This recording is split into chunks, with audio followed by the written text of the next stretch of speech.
Hello everyone and welcome back to Dragalia Foundry.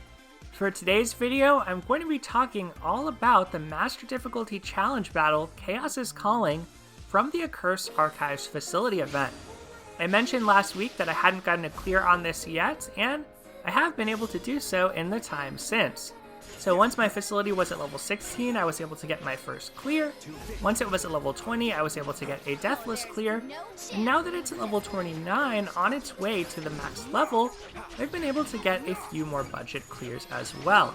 So I wanted to go ahead and make this video to share some tips, talk about the fight as a whole, give my impressions on it compared to previous events, and show off that gameplay of those 3 fights I mentioned. So compared to the Circus Facility event we had last time, I definitely think this Master Challenge Battle is a lot easier. And I think that's probably a step in the right direction, because that last fight we had was pretty frustrating, even as a day 1 very enfranchised player. It was just very unforgiving and very hard to defeat. So I definitely think this fight should be more accessible to people. If you've been playing since, say, January, and you have some of the units from the new year that have bleed, like Botan, I think this will be a very easy fight for you to beat if you are leveling up your facility consistently. And I'm releasing this video today because this is right around when your facility should be hitting level 30, assuming you didn't use Wormite to speed things up, which I hope you didn't, so you can save that Wormite for better uses.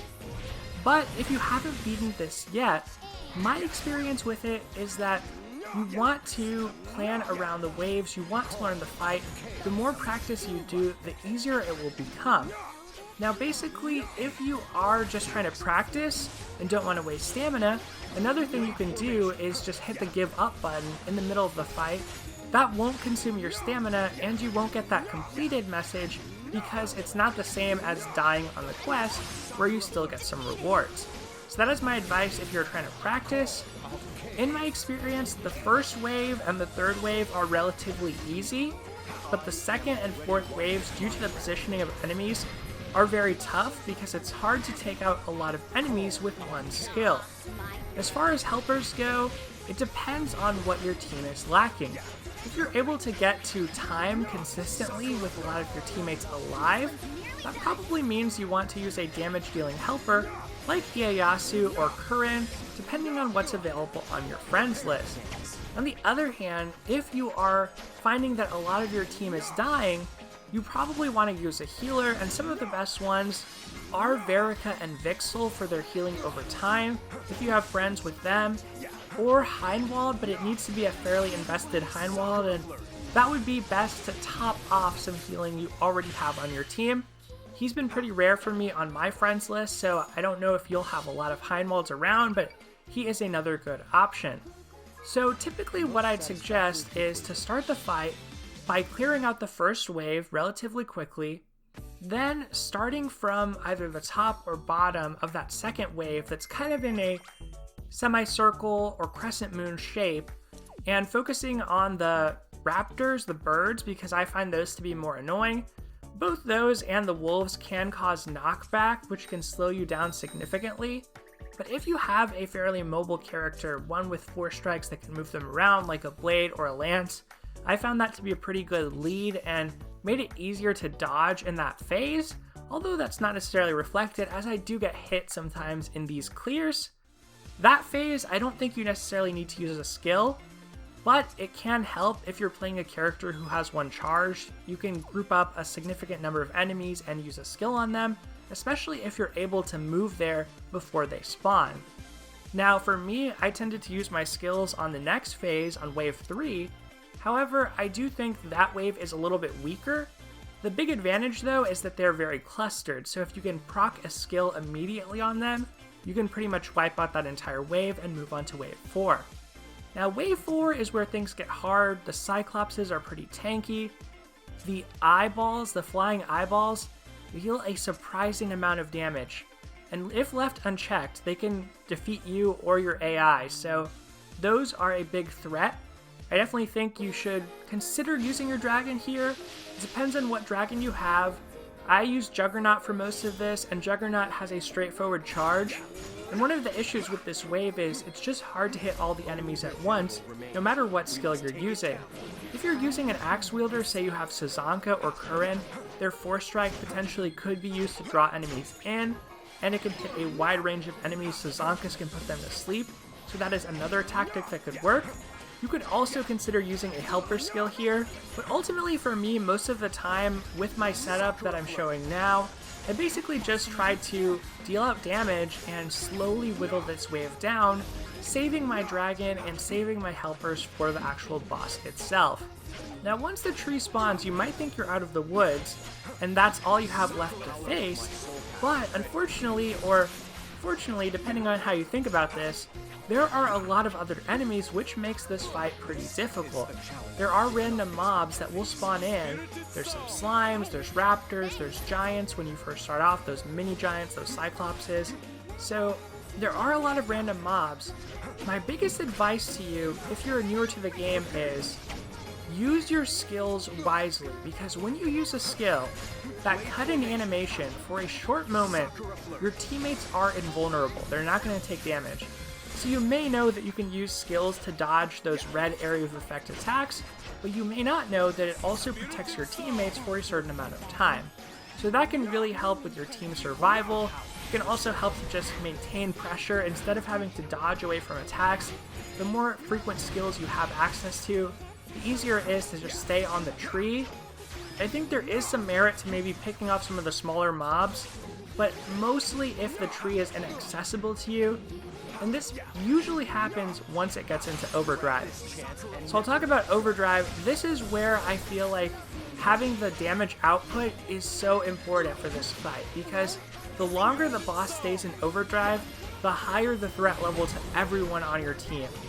Those purple pillars, or those purple rays that it sends out from the center, are very deadly for AI. I found that a lot of times in successful or near successful runs, that is where I will lose a teammate, and so this is usually where, for me, I will be proactive if I'm using a healer as a helper, and start healing even if everyone looks fairly healthy, but some people are slightly below full. I will start healing now, or wait and see that somebody took a hit and heal immediately.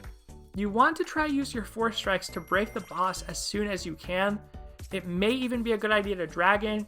You can use Sazanka if you have her to try to put the boss to sleep. You could use Orion to try to blind the boss, but basically you want to try avoid those purples as much as possible in this stage.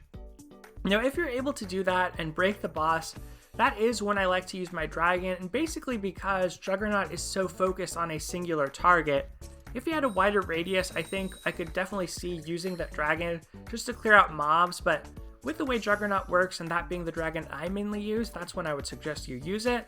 I think Silk probably plays out similarly because you want that defense debuff on the boss when you break the boss. From there, the boss will likely continue and be able to survive for quite a while. You'll possibly get them through Overdrive again and maybe into a second break. If you are doing things well and if things are working out for you, hopefully your team should be alive using those clutch iframes and those heals, and that you'll be able to clear the boss before it really gets into that second Overdrive in full force. Now I do have a very stacked team, and that's why for that final clear I wanted to switch and show off some 3-star options. I used Taro, I also used Rodrigo. There were also some other good 3-stars available. Zace is pretty powerful, Althemia is pretty powerful. There are some crazy clears out there like an Althemia solo, a Xander solo. If you are newer to the game, or just if you have a more limited shadow pool, those 3-stars, Botan as a 4-star, Orion as a 4-star, Sazanka if you're around for that, Cleo even, those are going to be very valuable in this challenge just because of their partial paralysis res. At least they won't be getting paralyzed all the time. One thing I like to do is to use multiple melee characters and one ranged character. The thing that you'll find is melee characters run off on their own. And so I'd like for there to be at least 2 melee AI so they'll run off together and be able to defeat enemies more quickly before they end up taking attacks. The ranged AI usually stays near the leader. So if you have 2 and 2, let's say your leader is a melee, you'll run into this problem where the melee AI you're not controlling will run off by itself and possibly get killed.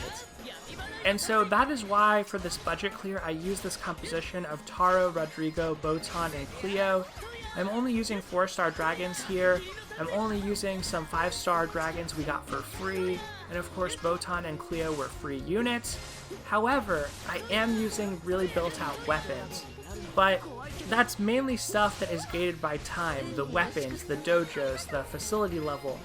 That is what I'm taking advantage of here, even though I haven't promoted my 3-star Taro or my 3-star Rodrigo. They're just enough to get the job done because of all the passive benefits they've gotten through my Halidom.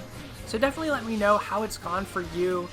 If you are brand new and if you can't beat Master Difficulty, don't fret, don't worry. I do think we'll get reruns of these eventually, and hopefully you can take it down and get your title and get your Wormite then. My opinion, it's going to be really tough for you. It depends a lot on some luck from the gacha, like getting Curran or Heinwald. Those would go a long way toward this.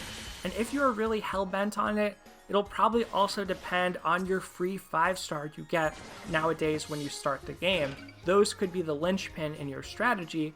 It just depends so much on what you actually have available to you. So that's why I want to say this is a budget clear, but not really. It's not really a universal clear. It's not something that everybody could necessarily do, but do not worry if you can't beat it. If you can, congratulations, it is an accomplishment. It's great that you're able to do it, but if not, don't stress too much about it. Try to grind out the event, try to max unbind that worm print that we get from the event. That is a great worm print as a free-to-play or low-spending player. That's all I really want to say about Master Difficulty Challenge Battle. It is tough, but hang in there. If it's not tough for you, great, good on you, and hopefully you can give some tips to the rest of us. Thank you so much for watching, everyone. Have a great rest of your weekend, and I'll see you next time.